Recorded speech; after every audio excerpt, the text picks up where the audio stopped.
in your chapter number 2, that is the 100 dresses, second part. Listen it very carefully, all of you. And if any doubts are there, I'm there with you. Now let us move in the second part here.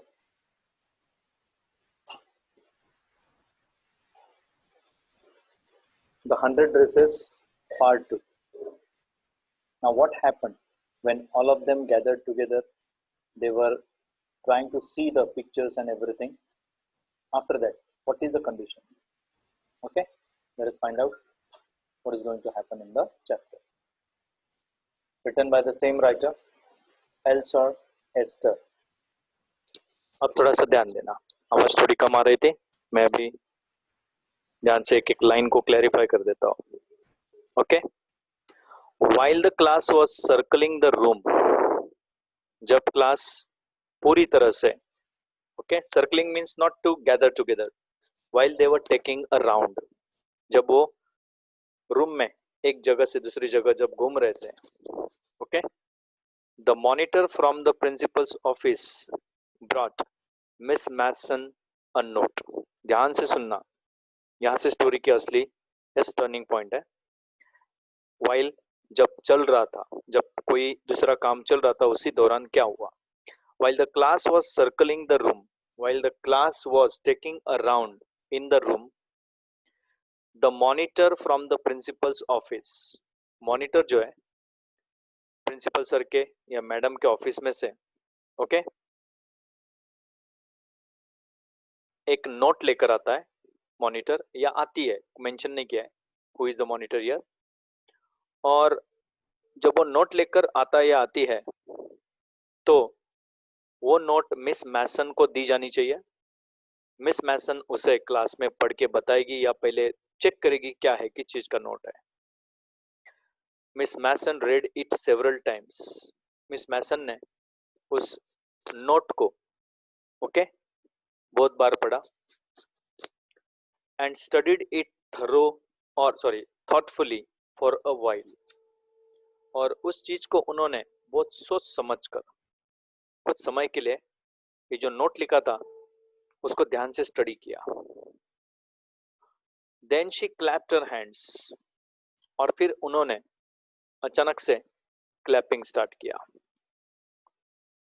अब उन्होंने उस note को thoughtfully जब read किया, उसके बाद जब clapping हुई, ओके, उन्होंने खुद क्लैपिंग किया.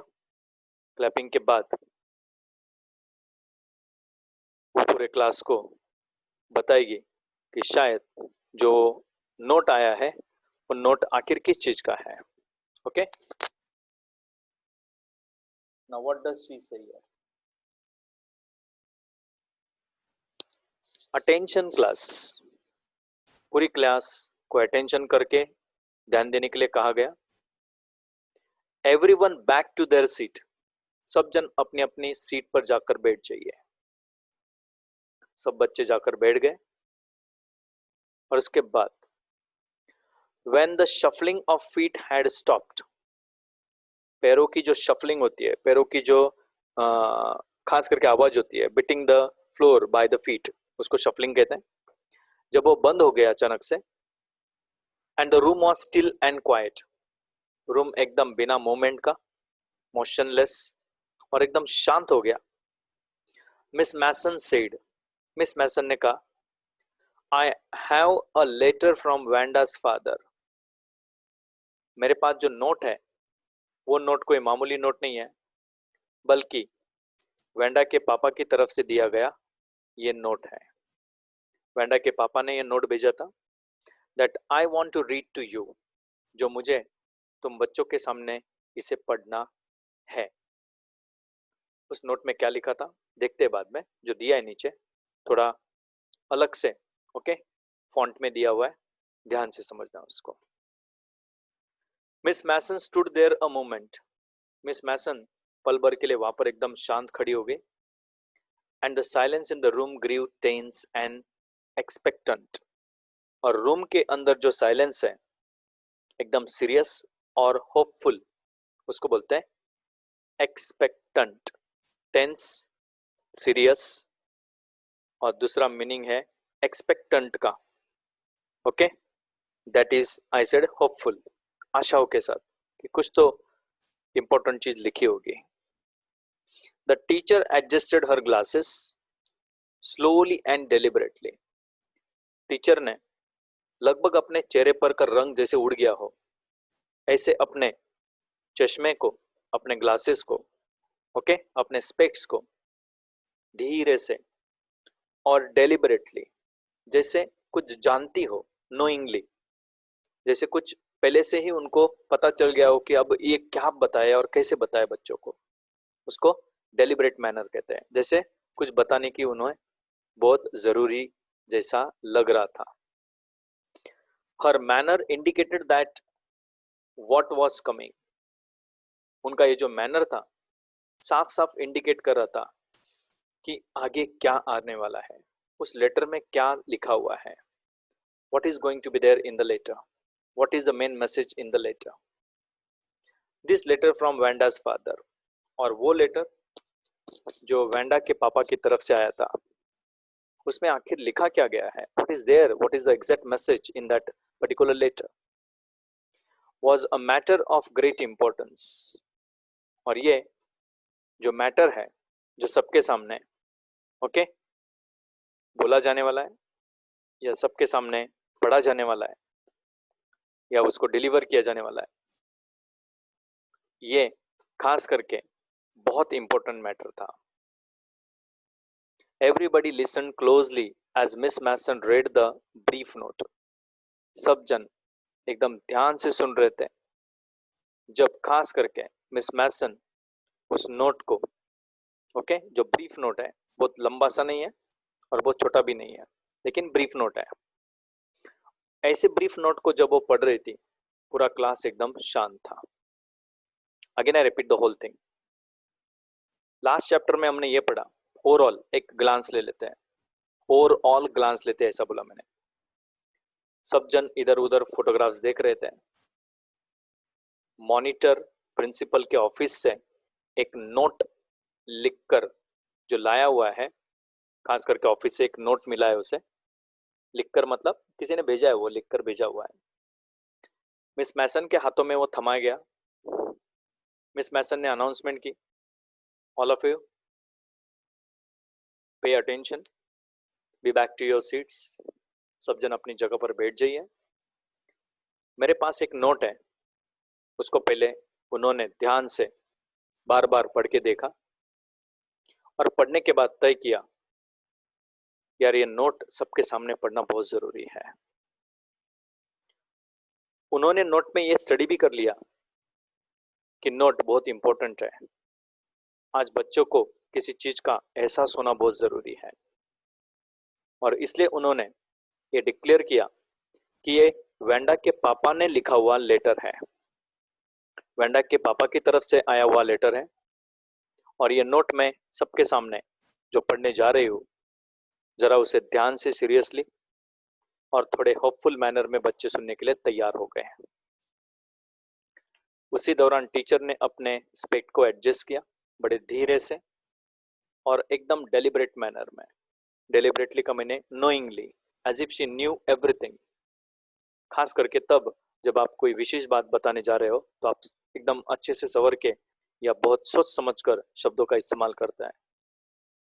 उतने में उन्होंने ये समझ लिया था कि ये वेंडा के पापा की तरफ से आया हुआ लेटर बहुत इंपॉर्टेंट है, was a matter of great importance, बहुत इंपॉर्टेंट लेटर था, और इसलिए सब जन एकदम ध्यान से सुन रहे थे जब मिस मैसन ने इस लेटर को पढ़ना शुरू किया। Hear the meaning, listen closely, listen with attention. सब जन बहुत ध्यान देकर सुन रहे थे। ना what is there in the letter, ये वेंडा के पापा ने लिखा हुआ लेटर था। ठीक है, ध्यान से देखना। Dear teacher, my Wanda will not come to your school any more. मेरी बेटी वेंडा आज के बाद आपके स्कूल में कभी नहीं आएगी। जेक also, Jake, may be the name of a person, may be the name of a child. Jake also, जेक भी नहीं आएगा या आएगी, जो भी है व्यक्ति। Now we move away to big city. शायद वेंडा के साथ जेक नाम का कोई कैरेक्टर आता होगा, कैपिटल लेटर में दिया है।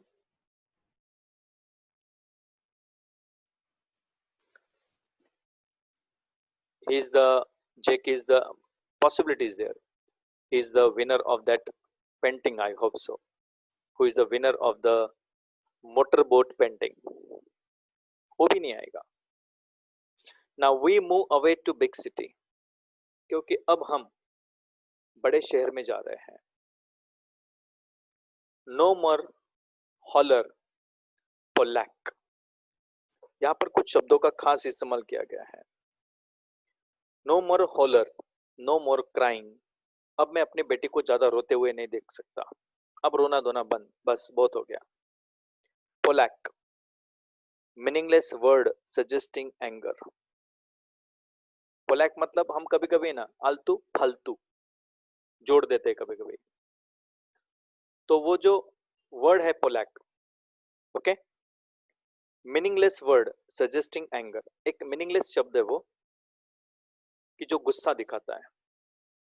पापा बहुत गुस्से में थे, अब रोना धोना बंद, बस बहुत हो गया, बहुत सहन कर लिया मेरी बेटी ने, बहुत चिढ़ाया गया उसे, बहुत टॉर्चर किया उसे, उसने सब शायद घर पे बता दिया होगा।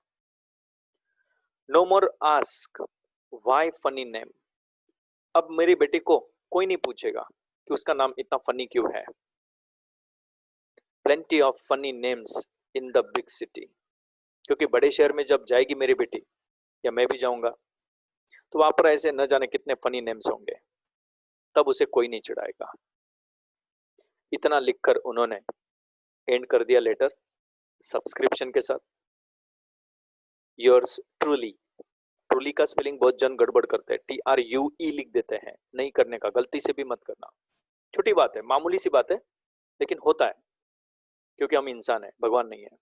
TRULY सीधा, ई मत लिखना। उन्होंने अपना नाम लिख दिया पापा ने, जैन पैट्रॉन्स्की।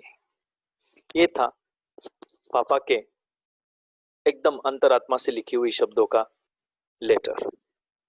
अब आगे क्या हुआ, ये सब सुनने के बाद पूरा class, a deep silence made the reading of this letter. ये जो लेटर जब पढ़ा गया तो पूरा क्लास एकदम बिना कोई आवाज के, यहां तक कि कॉर्नर वाले बेंच भी एकदम पहली बार शांत बैठे थे, एकदम सुमसाम। Miss Mason took off her glasses. Miss Mason ने ये लेटर जब पढ़ा, उन्होंने अपना स्पेक निकाला, अपने ग्लासेस निकाले, ब्लीव ऑन देम, उन पर हल्के से हवा फूकी, and wipe them on her soft white handkerchief, और फिर सफेद रुमाल से उसके ग्लासेस को वाइप आउट किया, साफ कर दिया, क्लीन किया उसको। Then she put them on again. उसके बाद उन्होंने वापस स्पेक्स को पहन लिया, and looked at the class, और फिर एक एक्सपेक्टेशन के साथ, जैसे टीचर को पता करना होता है कि आखिर ये किया किसने, बताओ, इस तरह से उन्होंने पूरे क्लास को देखा। When she spoke, her voice was very low. जब उन्होंने बात करना शुरू की तो उनकी आवाज लगभग एकदम लो लेवल पे, एकदम हल्के से आवाज में बोल रही थी, जैसे बहुत सारे इमोशंस उनके आवाज में दबे हुए थे। उन्होंने आगे बात करते हुए क्या कहा, I am sure that none of the boys and the girls in room 13 would purposely and deliberately hurt anyone's feelings because of his or her name happen to be a long or unfamiliar one. मुझे पूरा यकीन है यहाँ पर बैठे हुए जितने भी बॉयज है, जितने भी गर्ल्स हैं रूम नंबर 13 में, ये ना जानबूझ के और ना ही डेलिबरेटली, मतलब पता है फिर भी, पता है नोइंगली, फिर भी जानबूझ के किसी को हर्ट करना, ऐसा तो कोई मेरे हिसाब से किसी की फीलिंग को ठेस नहीं पहुंचाएगा। कारण किसी का नाम शायद लंबा है या फिर जाना पहचाना नहीं है, और ऐसी भावनाओं को लेकर मुझे नहीं लगता है कि किसी को ऐसा करना चाहिए। ये बताने के बाद उन्होंने अपनी तरफ से क्या प्रेफर किया, क्या समझाने की कोशिश की क्लास में। I prefer to think that what was said in thoughtlessness. I prefer to think that, मैं ये प्रेफर करना चाहूंगी सोचते हुए या सोचने के लिए मैं ये प्रेफर करूंगी कि या तुमसे ये आशा रखती हूँ that what was said in thoughtlessness. जो कुछ कहा गया, ओके, वो इसलिए कहा गया क्योंकि उस वक्त कहते वक्त जो विचार थे वो बिल्कुल केयरलेसनेस की तरह थे। केयरलेस, जैसे केयरलेसनेस होता है जो कोई चीज किसी चीज की फिक्र नहीं करता है, ऐसे ही केयरलेसनेस के मैनर में मैंने कह दिया। I prefer to think that what was said in thoughtlessness. जो कुछ मैंने कहा उसे मैंने थॉटलेसनेस यानी कि केयरलेसनेस में कहने की कोशिश की। मतलब उस पर ज्यादा करके कोई शायद ध्यान दे ना दे, ऐसा उनका कहने का मतलब था। तब आगे उन्होंने ये भी बताया, आई know that all of you feel the way I do. मुझे पता है इस वक्त इस लेटर को पढ़ने के बाद तुम्हें भी वही फील हो रहा होगा जो मुझे फील हो रहा है, क्योंकि लेटर को पढ़ने के बाद एक पापा की तरफ से जो लेटर आया है स्कूल में, उसमें साफ साफ लिखा हुआ है कि मेरी बेटी को अब इसके बाद मैं कभी स्कूल नहीं भेजूंगी, हम शहर छोड़ के बड़े शहर में जा रहे हैं। यहां तक कि ना रोना धोना रहेगा, ना कोई फालतू का गुस्सा होगा, यहां तक कि उसके नाम को लेकर कोई चिढ़ाएगा भी नहीं। यहां तक कि बड़े शहर में ऐसे न जाने कैसे कितने सारे फनी नेम्स होंगे, उसमें मेरी बेटी समा जाएगी। उसमें ओके, मेरी बेटी को कोई तकलीफ सहन नहीं करनी पड़ेगी। और उसके बाद वो कंटिन्यू करते हैं, I know that all of you feel the same what I am feeling right now, that this is a very unfortunate thing to have happened. और आज जो क्लासरूम में हुआ है, whatever has taken place in the classroom, ये बहुत बदनसीबी की बात है, अच्छी बात नहीं है, बहुत दुख देने वाली बात है। बड़ा दुख हुआ ये सुनकर कि वेंडा के साथ, आप ही के क्लास में पढ़ने वाली किसी बच्ची के साथ आप लोगों ने बहुत बुरा बर्ताव किया। ये सब अनफॉर्चुनेट है और बड़े दुख की बात है, दोनों है। और मुझे ये दुख के साथ कहना पड़ रहा है कि आप लोगों ने ऐसा किया, and I want you all to think about it. और मैं चाहती हूँ, मिस मैसन कहती है कि मैं चाहती हूँ कि इस पर सब लोग गौर करें। All of you pay attention on that matter, all of you think over it, कि कहीं मेरी गलती की वजह से, किसी एक गलती की वजह से उस बच्ची को हमेशा के लिए उसके पापा शहर छोड़कर, स्कूल छोड़कर किसी और जगह पर ले जा रहे हैं। इस बात का उन्हें भी दुख था और इस बात का मिस मैसन को भी दुख हुआ, और उस बात का शायद प्रिंसिपल को भी बहुत दुख हुआ था कि हम कभी कभी एक मजाक करने जाते हैं तो उसका परिणाम किसी और को बहुत बुरी तरह से भुगतना पड़ता है। और ये अगर हम सोचकर नहीं करें तो शायद it's really disgusting one. Then she continued the another thing, the writer says here, the first period was a study period. उनका उस दिन पहला पीरियड जो था वो स्टडी पीरियड था, ओके, सेल्फ स्टडी की जैसा कुछ करना था। उस दौरान क्या होता है देखो ध्यान से। Maddie tried to prepare her lessons. Maddie is quite involved or engaged in her work. She is trying to prepare her lessons. अपने अपने lessons बनाने में वो व्यस्त है Maddie. But she could not put her mind on her work. सवाल ही नहीं उठता, कर ही नहीं पाएगी। वो अपना मन जुटा नहीं पा रही थी जो भी वो कर रहे थे, whatever she was trying to prepare her lessons, she was unable to concentrate on her work because she knew very well that Peggy and she, both of them, have made a very great mistake. They have committed a mistake, and that mistake has made one simple and sober girl to suffer very badly for the whole life. She had a very sick feeling in the bottom of her stomach. समझ जाना इसको, bottom of her stomach का meaning कुछ और भयंकर मत निकालना। अंदर से पेट में जैसे कोई दर्द हो रहा हो किसी बात का लेकर, है ना। जैसे हम कभी कभी ऐसे भी फ्रेजेस यूज कर लेते हैं, सब तू खा जाएगा ना तो तेरा पेट दुखेगा, देखना तू। तो इसका मतलब ये नहीं सच में पेट दुखेगा। यहां पर मीनिंग कैसा है? She was very much feeling despair, very sorrowful, और feeling very guilty. That is a sick feeling. और वो भी एकदम अंदर से, गहराई से उसको बहुत तकलीफ हो रही थी कि क्या गलती कर बैठी वो। True, she had not enjoyed listening to Peggy ask Wanda how many dresses she had in her closet. ये बात, लेकिन एक बात सच है, कौन सी? शी हैड नॉट एंजॉय, उसने कभी एंजॉय नहीं किया था इस बात को। जब जब पेगी ने वैंडा को यह सवाल किया था, whenever Peggy was asking a question to Wanda that how many dresses she had in her closet, at that time Peggy used to enjoy it. She used to laugh, she used to pass the comments along with the other girls. But believe, here Maddie says that I never enjoyed it. मुझे कभी अच्छा नहीं लगा था कि कोई बच्ची इस तरह से टॉर्चर होती जाए और किसी एक के लिए वो मजाक बन जाए।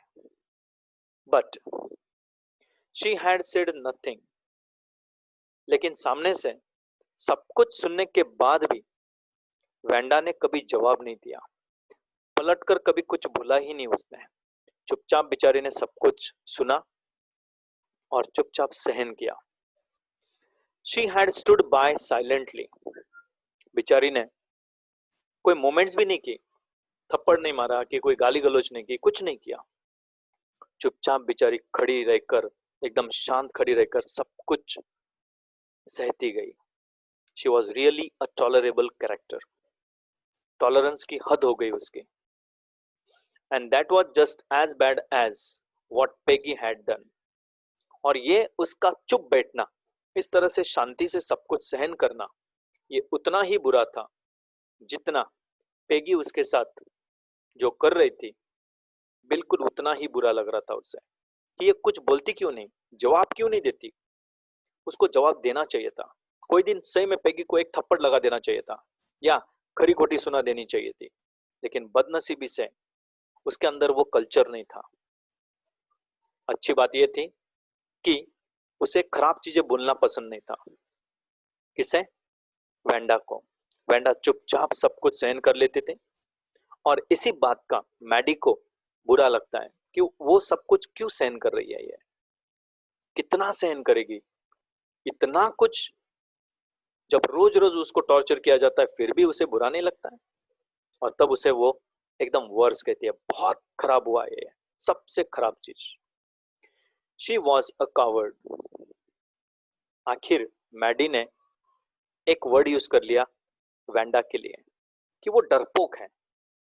इस तरह से सबको सहन करती बैठेगी तो दुनिया उसको कच्चा दबा के थूक के चली जाएगी। ये कहने का मतलब है शायद उसका, मतलब उस पर्टिकुलर प्रॉब्लम का उसे हल ढूंढना चाहिए था। पेगी को जो आमने सामने जवाब देना, स्ट्रेट फॉरवर्ड वो दे देना चाहिए था, लेकिन उसने ऐसा किया नहीं। और इसलिए वो वैंडा को एक प्रकार की कावर्ड जैसी व्यक्ति कहती है। One who is afraid of something is said to be the coward character, या कावर्ड बोल सकते हैं आप। At least Peggy hadn't considered they were being, just a minute, at least Peggy hadn't considered, Peggy ने कम से कम ये कंसिडर ही नहीं किया था। कौन सी चीज को? That they were being mean, वो बहुत खराब तरीके से बात कर रहे थे। कभी उसने इस बात पर गौर ही नहीं किया। Very low in mentality, that is also called as mean. और ये इतना लोअर कैटेगरी में उतर जाना मेंटालिटी अपनी इतनी गंदी रखना, इतनी खराब रखना, ये एक्चुअली कभी पेगी ने सोचा ही नहीं. But she, Maddie, had thought they were doing wrong. लेकिन दूसरी तरफ मैडी ने हमेशा एक ही बात पर गौर किया. कौन सी? कि जो कुछ हो रहा है वेंडा के साथ गलत हो रहा है. And they were doing something wrong to Wanda. Wanda के साथ वो बहुत गलत कर रहे हैं, ये उसे एहसास हो रहा. She was trying to realise it. And after realising that fact she felt guilty of her own deeds. अपने ही किए कर्मों पर वो थोड़ा सा गिल्टी फील कर रहे थे. She could put herself in Wanda's shoes. She could put herself in Wanda's shoes. अब यहां पर सेंटेंस का मीनिंग क्लैरिटी में रख लेना. What could she do? She could beg sorry. Okay, वो अपने आप को माफी के लायक बना दे और वेंडा के सामने जाकर अपनी माफी का एहसास कर ले, उसे माफी मिले. That is called as Wanda shoes. लेकिन अपने क्लास में कुछ बच्चे हैं जो बहुत टैलेंटेड हैं, जो भयंकर मीनिंग निकाल बैठते इसका. और क्या सोचते वो? She could put herself in Wanda shoes. वो अपने आप को वेंडा के शूज में घुसा देती. और इसलिए एक 10th स्टैंडर्ड का स्टूडेंट होने के नाते अभी हंसी तो आएगी मुझे अगर आपने ऐसा मीनिंग निकाला है तो बहुत खराब मीनिंग निकाला है. सो घर में बच्चे भी हंस रहे हैं ये सुनकर. To put in someone shoes means yes, experiencing the same thing that Vanda felt. Yes, very good. Yes, Tisha is always giving the appropriate meanings with the words. Okay, but I felt little bit laughter regarding uh, some meaning of the words क्योंकि बच्चे हैं ऐसे.